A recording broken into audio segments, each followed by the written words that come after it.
Assalamualaikum warahmatullahi wabarakatuh. Bismillahirrahmanirrahim. Alhamdulillahirabbil alamin. Wa bihi nasta'in ala umuri dunya waddin. Wassalatu wassalamu ala asyrafil anbiya'i wal mursalin sayyidina wa maulana Muhammadin wa ala alihi wa sahbihi ajmain la hawla wa la quwata illa billahil aliyil azim. Amma ba'du. Seluruh teman-teman yang saya cintai, saya banggakan, syukur alhamdulillah kita panjatkan kehadirat Allah Subhanahu wa taala, di mana kesempatan kali ini kita kembali bisa melanjutkan untuk perkuliahan kita, yakni mata kuliah Pancasila. Tentunya dalam keadaan sehat walafiat tanpa ada kekurangan suatu apapun. Salawat serta salam semoga terlimpahkan kepada baginda agung Rasulullah Muhammad sallallahu alaihi wasallam yang kita nantikan syafaatnya min yaumina hadza ila yaumil qiyamah. Selanjutnya pada topik pembahasan kita di kesempatan kali ini, yakni pada video kali ini, saya akan sedikit menjelaskan tentang Pancasila sebagai ideologi negara. Sebelum kita membincang lebih jauh tentang masalah Pancasila sebagai ideologi negara, maka yang pertama perlu untuk kita pahami terlebih dahulu adalah apa sesungguhnya ideologi itu. Nah, pengertian ideologi ini ada beberapa ahli yang kemudian memberikan pendapatnya. Yang pertama adalah Abdul Ghani, dia mengatakan bahwa ideologi adalah alat untuk mendefinisikan aktivitas politik yang berkuasa atau untuk menjalankan suatu politik kultural manajemen, suatu muslihat manajemen budaya. Nah, ini pengertian ideologi menurut Abdul Ghani. Jadi Abdul Ghani mendefinisikan bahwa ideologi itu merupakan satu aktivitas politik yang berkuasa, artinya pemegang penentu kebijakan untuk melakukan satu politik kultural manajemen, ini manajemen secara budaya, manajemen secara budaya. Kemudian pendapat yang kedua disampaikan oleh Usman dan Alfian, di mana menurut keduanya maka ideologi itu intinya adalah serangkaian nilai atau norma atau sistem nilai dasar yang bersifat menyeluruh dan mendalam yang dimiliki dan dipegang oleh suatu masyarakat atau bangsa sebagai wawasan atau pandangan hidup bangsa mereka. Nah, ini menurut Usman dan juga Alfian.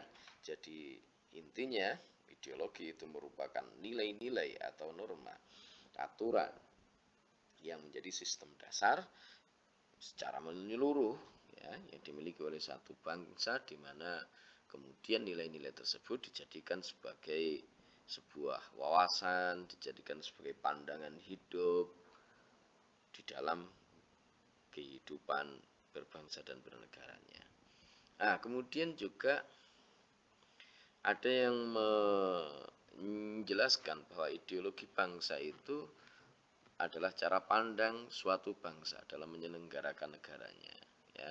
Ada yang memiliki pandangan demikian. Nah, ideologi itu adalah suatu sistem nilai yang terdiri atas nilai dasar yang menjadi cita-cita dan nilai instrumental yang berfungsi sebagai metode atau cara mewujudkan cita-cita tersebut. Nah, ini beberapa beberapa definisi takrif dari ideologi. Nah, bagaimana kemudian fungsi dari ideologi di negara-negara yang baru merdeka dan sedang berkembang?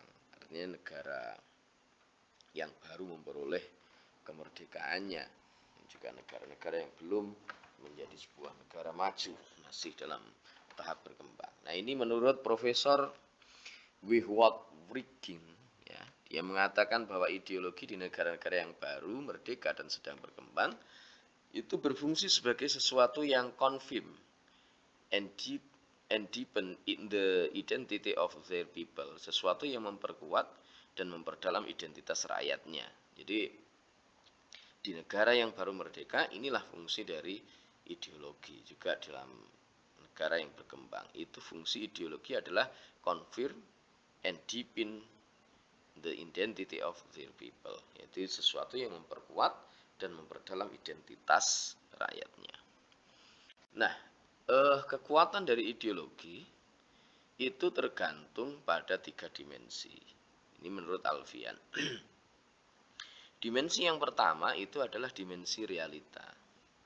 Apa maksudnya? Bahwa nilai-nilai dasar yang terkandung dalam ideologi itu secara real berakar dan hidup dalam masyarakat atau bangsanya. Terutama karena nilai-nilai dasar tersebut bersumber dari budaya dan pengalaman sejarahnya. Jadi ini yang pertama yang nanti akan memperkuat posisi dari ideologi itu. Ketika ideologi itu merupakan satu realitas yang ada, yang telah mengakar kuat dalam diri masyarakat bertahun-tahun sejak negara itu ada misalnya, maka ini akan menjadi satu hal yang kuat. Ideologi tersebut akan menjadi satu hal yang kuat. Tetapi manakala ideologi itu ternyata bukan merupakan nilai-nilai dasar dari sebuah negara yang sejak dahulu kala sudah mengakar kuat dalam diri bangsa, maka boleh jadi dia akan terombang-ambing. Ideologi yang hanya diadopsi dari negara yang lain, barangkali itu akan justru menjadikan sebuah negara itu tidak akan pernah maju. Oleh karena itu, maka kekuatan ideologi itu digantungkan atau tergantung pada dimensi realita. Kemudian yang kedua, ideologi itu kekuatannya juga tergantung pada dimensi idealisme. Bahwa nilai-nilai dasar ideologi tersebut mengandung idealisme, bukan lambungan angan-angan yang memberi harapan tentang masa depan yang lebih baik melalui perwujudan atau pengalamannya dalam praktik kehidupan bersama mereka sehari-hari dengan berbagai dimensinya. Artinya di situ bahwa nilai-nilai dasar ideologi itu mengandung idealisme dalam arti di situ merupakan cita-cita yang nantinya akan diraih, dikejar untuk didapatkan. Bukan sekedar angan-angan saja tidak, tetapi ya itu yang harus dikejar. Nah, kemudian Kemudian yang ketiga itu adalah dimensi fleksibilitas. Ini diungkapkan oleh Usman dan Alfian. Jadi ketiga pendapat tersebut itu ya. Yang ini dimensi fleksibilitas atau dimensi pengembangan. Bahwa ideologi tersebut memiliki keluasan yang memungkinkan dan bahkan merangsang pengembangan pemikiran-pemikiran baru yang relevan tentang dirinya, tanpa menghilangkan atau mengingkari hakikat atau jati diri yang terkandung dalam nilai-nilai dasarnya. Nah, bagaimana kemudian fungsi ideologi? Fungsi ideologi menurut Suryanto Puspowardoyo ada beberapa fungsi dari ideologi itu. Pertama adalah fungsinya sebagai struktur kognitif, yaitu keseluruhan pengetahuan yang didapat merupakan landasan untuk memahami dan menafsirkan dunia dan kejadian-kejadian dalam alam sekitarnya. Nah, ini fungsi ideologi untuk yang pertama. Jadi seorang ketika dia misalkan mendapatkan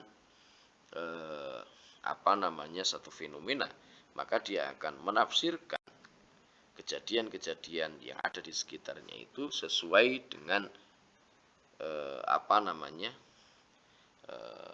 pemahaman dia, pengetahuan yang dimilikinya, yang telah menjadi darah daging bagi dirinya. Ini ideologi itu.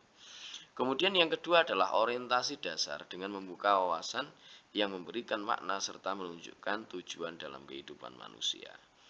Yang ketiga adalah norma-norma yang menjadi pedoman dan pegangan bagi seseorang untuk melangkah dan bertindak.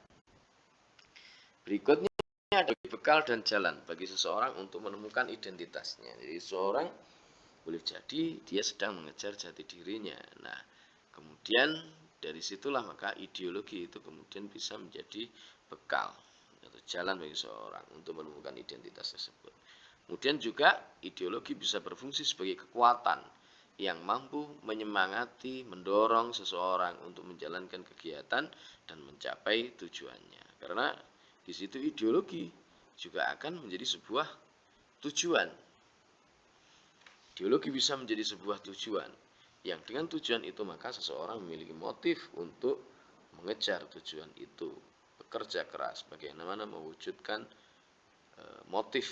mewujudkan tujuan yang ingin diperoleh itu.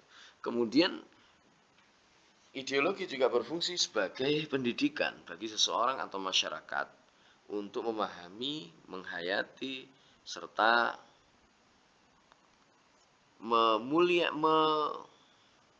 memulakan itu ya, membentuk tingkah lakunya sesuai dengan orientasi dan norma-norma yang terkandung di dalamnya. Nah, bagaimana kemudian Pancasila sebagai ideologi Indonesia itu? Pancasila sebagai ideologi Indonesia mempunyai ajaran-ajaran yang memang mengandung nilai-nilai yang terkandung dalam ideologi lain. Artinya di dalam Pancasila itu juga ada beberapa nilai-nilai yang nilai-nilai tersebut juga ada di ideologi-ideologi yang lain. Tetapi tentunya tidak kemudian Indonesia mengadopsi atau menjiplak begitu ya, menjiplak dari ideologi-ideologi luar atau ideologi-ideologi yang lain itu tidak. Tetapi ada ciri khas khusus yang dimiliki oleh Pancasila sebagai sebuah ideologi negara. Nah, ideologi Pancasila itu dipuji oleh seorang filsuf Inggris bernama Bertrand Russell. Dia mengatakan bahwa Pancasila sebagai sintesis kreatif antara Declaration of American Independence yang merepresentasikan ideologi demokrasi kapitalis dengan manifesto komunis yang merepresentasikan ideologi komunis. Artinya apa? Bahwa di dalam Pancasila ini ada satu sisi-sisi di mana sisi-sisi tersebut itu merupakan perwujudan ideologi demokrasi kapitalis, tetapi di sisi yang lain juga ada nilai-nilai yang menunjukkan atau merepresentasikan ideologi komunis. Tetapi bukan komunis, juga bukan kapitalis, melainkan sintesis antara kedua ideologi tersebut. Nah, menurut Rutgers, dari semua negara-negara di Asia Tenggara, Indonesia lah yang dalam konstitusinya pertama-tama dan paling tegas melakukan latar belakang psikologis yang sesungguhnya daripada revolusi melawan penjajah. Dalam filsafat negaranya yaitu Pancasila, dilukiskannya alasan-alasan secara lebih mendalam dari revolusi itu. Jadi menurut Rutgers, Indonesia sebagai salah satu di antara negara yang ada di wilayah Asia Tenggara ini satu-satunya negara yang memiliki konstitusi yang tegas melakukan penolakan terhadap penjajah. Kemudian Pancasila dan liberalisme, sebagaimana yang telah kita pahami dari sejarah bangsa kita, ada beberapa tahapan yang ada di Indonesia pada era-era setelah kemerdekaannya. Nah, pada periode 1950 sampai dengan 1959, nah era ini disebut dengan pemerintahan demokrasi liberal. Sistem parlementer dengan banyak partai politik memberi nuansa baru sebagaimana terjadi di dunia barat.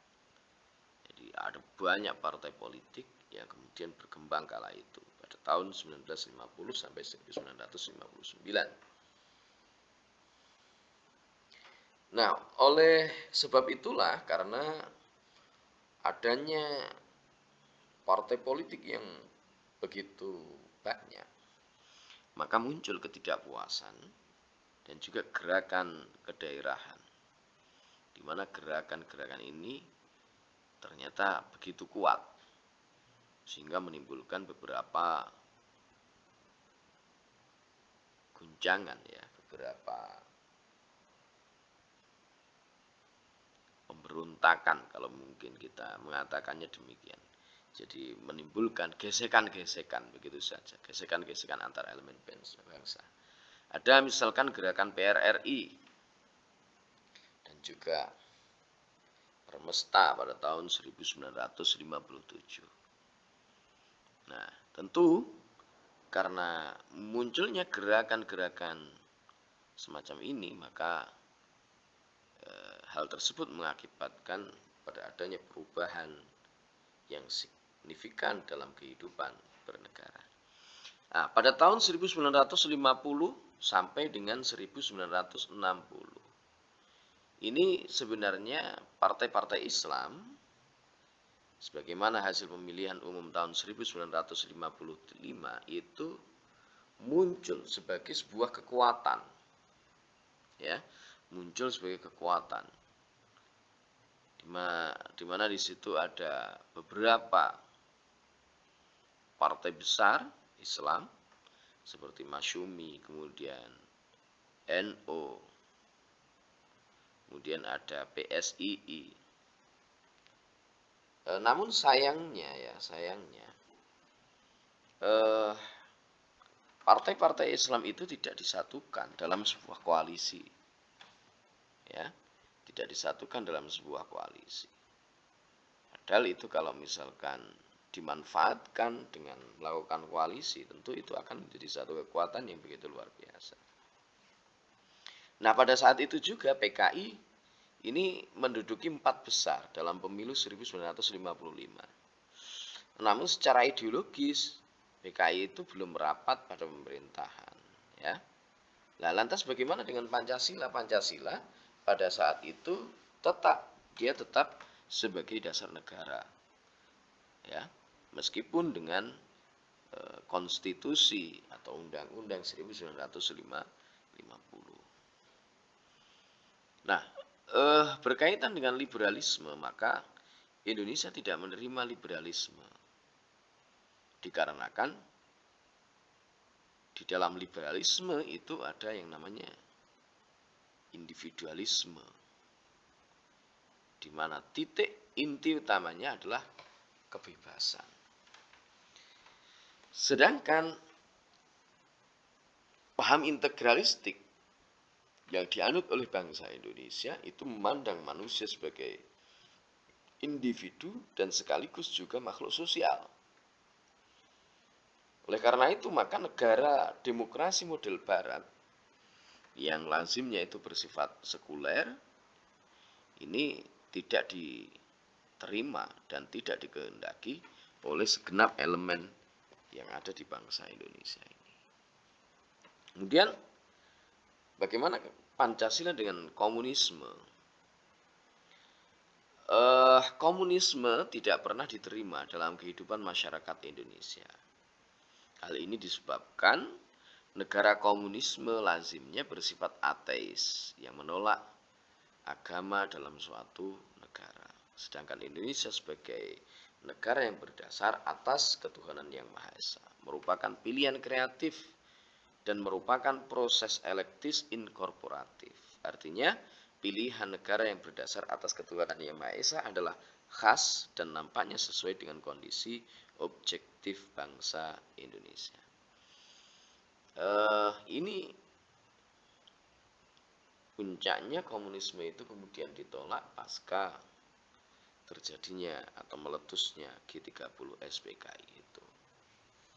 Nah, ideologi komunis itu juga tidak menghormati manusia sebagai makhluk individu. Nah, itu semuanya disamaratakan, ya. Dalam satu sisi ada baiknya, tetapi hak-hak individu itu kemudian menjadi hilang. Prestasi dan juga milik individu itu tidak diakui. Nah, ideologi komunis sifatnya itu totaliter karena tidak membuka pintu sedikit pun terhadap alam pikiran lain. Ideologi semacam ini bersifat otoriter dengan menuntut penganutnya bersikap dogmatif. Suatu ideologi yang bersifat tertutup. Tentu hal ini berbeda dengan Pancasila yang bersifat terbuka. Pancasila memberikan kemungkinan dan bahkan menuntut sikap kritis dan rasional. Pancasila bersifat dinamis yang mampu memberikan jawaban atas tantangan yang berbeda-beda dalam zaman sekarang.